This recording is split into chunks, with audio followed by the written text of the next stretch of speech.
श्री स्वामी समर्थ. श्री गुरुदेव दत्त. श्रीपाद श्री वल्लभ. गुरुचरित्र. अध्याय 20.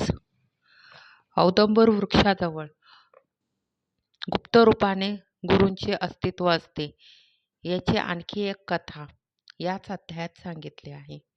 शिरोळ नावाच्या गावात गंगाधर नावाचा एक वेदाभ्यासी ब्राह्मण राहत होता. त्याची पत्नी ही शांत, सुशील व पतिव्रता होती. परंतु दुर्दैवाने तिला होणारे पुत्र जन्मतःच मरण पावत असत.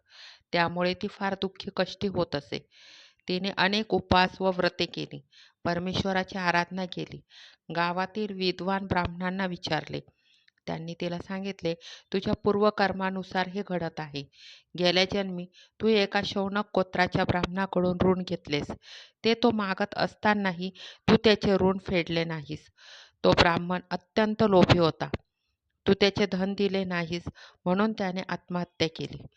तो ब्राह्मण पिशाच्च होऊन तुझा गर्भ नष्ट करीत आहे. यावर आपण काही उपाय सुचवावा, अशी तिने त्या विद्वान ब्राह्मणांना विनंती केली. तेव्हा ते विप्र तिला म्हणाले, तू गेल्या जन्मी त्या ब्राह्मणाचे ऋण फेडले नाहीस. हे ब्रह्महत्ये एवढे मोठे पाप आहे. त्या ब्राह्मणाची उत्तर क्रिया ही तुलाच करावी लागेल आणि शौनक गोत्रातील एखाद्या ब्राह्मणाला दक्षिणा देऊन त्या ब्राह्मणाचा उद्धार करावा लागेल. पंचगंगेच्या तीरावर अनेक तीर्थे आहेत. तेथे जाऊन 1 महिनाभर राहा. रोज सकाळी स्नान करून औदुंबर वृक्षाला 7 वेळा स्नान घालून त्या वृक्षाची आराधना करीत राहा.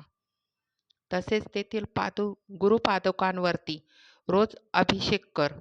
औदुंबर वृक्षापाशी श्री नृसिंह सरस्वतींचे वास्तव्य असते. तेथे श्रद्धेने यथाविधी पूजा केलीस तर तुझे पूर्वजन्मीचे पाप नष्ट होईल. तुझे पुत्र शतायुषी होतील. हे सर्व ऐकून ती ब्राह्मणांना म्हणाली, आपण सांगितल्याप्रमाणे मी सर्व काही करू शकते, परंतु ब्राह्मणाला द्यायला दक्षिणा कुठून आणू?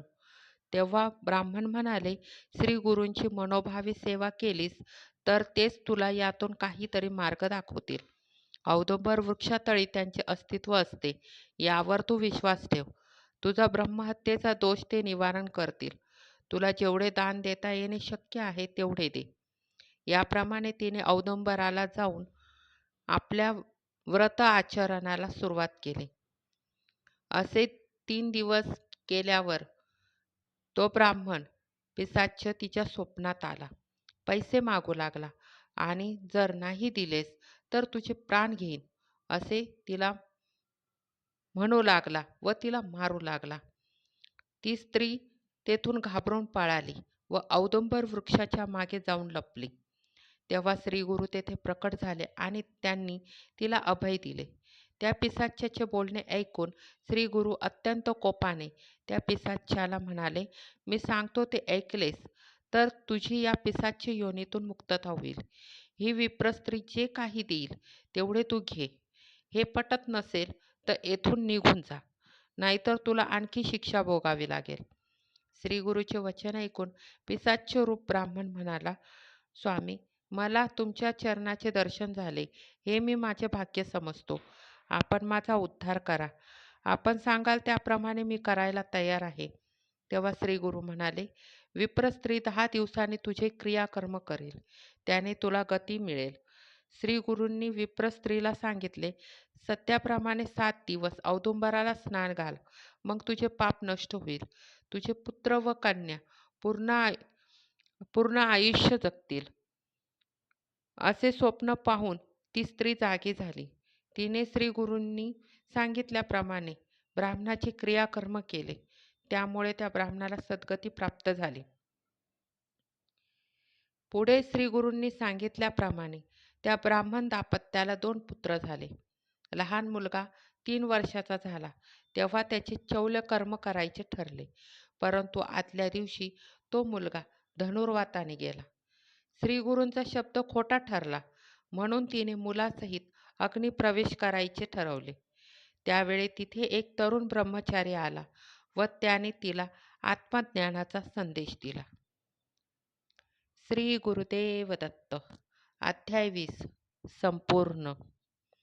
या कथेत आपल्याला एकच समजते की जर गुरूंचा आपल्यावरती जर कृपा आशीर्वाद असेल तर आपले जे काही विघ्न असतील पूर्वकर्माचे का असेना ते दूर होतात. म्हणून गुरुचरित्र वाचा, नामस्मरण करा. श्री स्वामी समर्थ, श्री स्वामी समर्थ, श्री स्वामी समर्थ, श्री स्वामी समर्थ, श्री स्वामी समर्थ, श्री स्वामी समर्थ, श्री स्वामी समर्थ, श्री स्वामी समर्थ, श्री स्वामी समर्थ, श्री स्वामी समर्थ, श्री स्वामी समर्थ, श्री स्वामी समर्थ.